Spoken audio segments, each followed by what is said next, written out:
Hello दोस्तों, कैसे हैं आप लोग। Good evening, good afternoon, good evening दोस्तों, गुड इवनिंग स्टूडेंट, कैसे हैं आप लोग। वीके क्लासेस के यूट्यूब चैनल में आपका स्वागत है। आज हम लोग डिस्कस करेंगे जीरियाट्रिक केयर क्या होती है। पहले तो आप लोग को यही जानना होगा जीरियाट्रिक केयर है क्या है, या फिर जीरियाट्रिक मेडिसिन क्या है, जीरियाट्रिक डिपार्टमेंट क्या होता है। तो जीरियाट्रिक केयर वो है जो लोग मोर देन 50 या 60 ईयर्स से एबव होते हैं, उनकी केयर कैसे की जाती है। उनको अगर कोई हेल्थ रिलेटेड इश्यूज़ हो गया तो उनको कैसे हमें सबसाइड करना है या उनकी केयर कैसे करनी है ना। दूसरी चीज़ एक ये होती है कि पहले वो लोग सारा कुछ काम कर लेते थे और अब वो कुछ भी नहीं कर पाते हैं, डिसेबल्ड हैं, बिल्कुल एकदम कुछ नहीं कर सकते हैं। बैंक जाना, घर जाना, मार्केट जाना, ये सब कुछ हो जाता था, बट अब उनसे नहीं होता है। और इन सब जीरियाट्रिक लोगों की केयर करने के लिए जो भी डॉक्टर्स इसमें एमडी की डिग्री लेते हैं और उसको कंप्लीट करते हैं, उनको बोलते हैं हम लोग जीरियाट्रिक मेडिसिन या जीरियाट्रिक स्पेशलिस्ट। ठीक है, तो इसी बारे में हम लोग आज बात करेंगे, जिसमें एक उन लोगों में कॉमन सिंड्रोम होता है जिसे बोलते हैं हम लोग जीरियाट्रिक सिंड्रोम। जीरियाट्रिक सिंड्रोम में सबसे ज़्यादा क्या होता है कि 4-5 तरीके की कुछ चीज़ें होती हैं जिनको हम लोग को देखना रहता है, जिसमें पहला नंबर आता है फॉल्स। मतलब उनमें जो है सार्कोपिनिया और प्रिलेटी हो जाती है। सार्कोपिनिया किसको बोलेंगे? सार्कोपिनिया उनको बोलते हैं कि उनको माल न्यूट्रिशन हो जाता है या न्यूट्रिशनल उनका इम्बैलेंस हो जाता है। वो लोग प्रॉपर डाइट नहीं लेते। कभी सुबह में चाय मिल गई तो खाली चाय से ही पूरा दिन जी रहे हैं, वो 12 बज गया, फिर उनको खाना मिला, है ना। इस तरीके से उनको जो एक्चुअल न्यूट्रिशन चाहिए होता है वो नहीं मिलता है, मतलब सीवियर न्यूट्रिशनल डिफिशियंसी हो जाती है उसमें।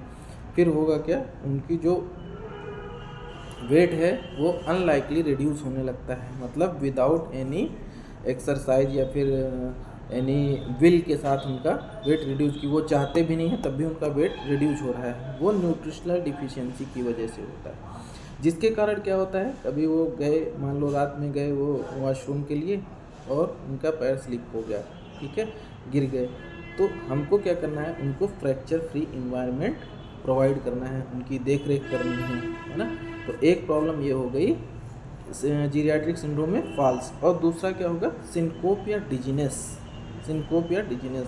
उसमें कैसे, जैसे मान लो किसी कारणवश उनका बीपी कम हुआ और वो एकदम से उठे और उनको चक्कर आया और गिर गए, उस कंडीशन को क्या बोलेंगे हम लोग, आर्थोस्टैटिक हाइपोटेंशन।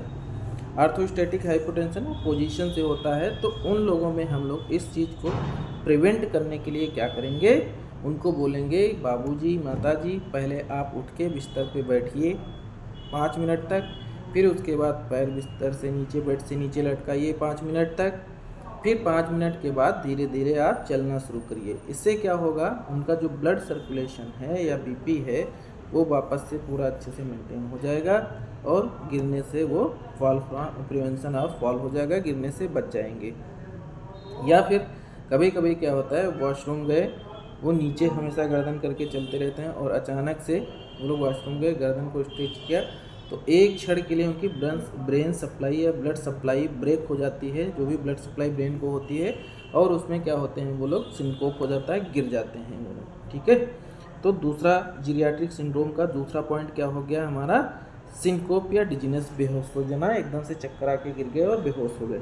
तीसरा क्या होता है, इमोबिलिटी मतलब कुछ समय बाद जब उनका न्यूट्रिशनल इम्बैलेंस हो गया, चल नहीं पा रहे हैं, पहले वो मार्केट जाना, बैंक जाना, मार्केट से सब्जी लाना, बैंक से पैसे निकाल के ना, टीवी चला लेना, मोबाइल चला लेना, ये सारा कुछ हो जाता था। उन लोगों में क्या रहता है, इंस्ट्रूमेंटल एक्टिविटीज़ और बेसिक एक्टिविटीज़। इंस्ट्रूमेंटल एक्टिविटीज़ का मतलब जैसे रिमोट उठाया और टीवी चला ली, मोबाइल उठाया, फ़ोन लगा के बात कर लीजिए, तो ये सब पहले वो लोग अपना बेसिक एक्टिविटीज़ कर लेते थे, बट इस टाइम वो एबल नहीं है इसको करने में, ठीक है।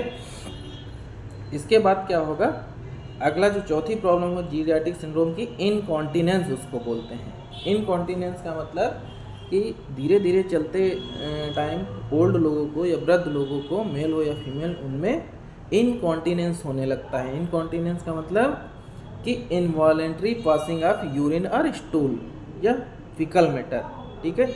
वो चाह भी नहीं रहे तब भी उनका पेशाब निकल जाता है, वो चाह भी नहीं रहे तब भी उनका स्टूल पास हो जाता है। जैसे कि इसी तरीके बच्चों में होता है इंकोपोरेसिस और एनुरेसिस, मतलब अनवांटेड जगहों पे वो मतलब कहीं भी जाना जहाँ पे उनको नहीं करना है उनको बता देना है, ठीक है।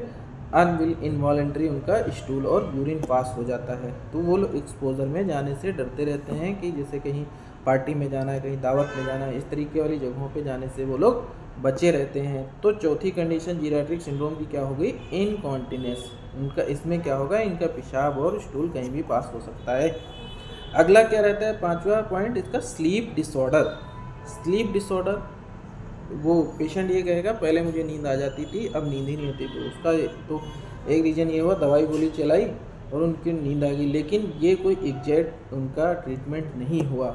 उसमें इनको होता है नींद क्यों नहीं आती है, क्योंकि जैसे 1 घंटा उनका नाश्ता लेट है तो 1 घंटे वो लोग सो लिए, फिर 1 घंटा डिले से उनको क्या मिला, लंच मिला, तो उसमें 1 घंटे सो लिए, फिर 1 घंटे डिले से शाम की 4 बजे की चाय मिली उसमें सो लिए, फिर 8 बजे 1 घंटे लेट से उनको खाना मिला, 8 बजे मिलना था 9 बजे मिला उसमें सो लिए। तो इस तरीके करके वो अपनी नींद को पूरा कर लेते हैं, जिससे रात को उनको नींद नहीं आती है। तो इसको प्रिवेंट करने के लिए हमको क्या काउंसलिंग करनी है उनकी, क्या कहते हैं, उनको बोलना है कि बाबूजी माताजी आप दिन में मत सोया करिए, आप रात में सोया करिए। उनको दिन के लिए कोई एक्टिविटी दे दीजिए, अगर वो ठीक ठाक उनका विजन वगैरह सही है या कुछ उनको बुक दे दीजिए पढ़ने के लिए, है ना, तो उसमें उनका दिमाग लगा रहेगा। न्यूज़पेपर वगैरह दे दीजिए, वो पढ़ते रहेंगे, ये सारा कुछ। देन 6 कंडीशन आती है, 6 पॉइंट आता है डेलीरियम। डेलीरियम क्या बोलते हैं, एक्यूट कन्फ्यूजनल स्टेट, एक्यूट कन्फ्यूज या फिर अल्टर्ड सेंसोरियम उसको बोल सकते हैं। मतलब पहले तो सही बात कर रहे थे, अब वो गफलत वाली बातें कर रहे हैं, इर्रेशनल बातें कर रहे हैं जिनका कोई रिलेशन नहीं है। जैसे कि उनको खाना दिया जा रहा है तो वो चपाती नहीं खा रहे हैं, वो हैंकरचीफ मतलब रुमाल उसको लपेट के खाए जा रहे हैं, ठीक है।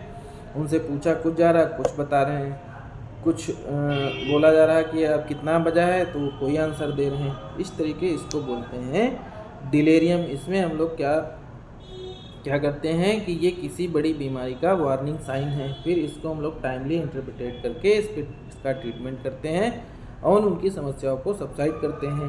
तो इसमें क्या क्या करेंगे, जैसे कि सोडियम की जांच कराते हैं, पोटेशियम की जांच कराते हैं, और सीरम क्रिएटिनिन कितना है, यूरिया कितना है, या फिर उनको कोई यूटीआई यूरिनरी ट्रैक इन्फेक्शन तो नहीं हुआ है, या कोई सेप्सिस तो नहीं बन रही है, या फिर किसी प्रकार का और कोई इन्फेक्शन तो नहीं हुआ है। वो सारा हम लोग रूल आउट करके उनका ट्रीटमेंट स्टार्ट करते हैं।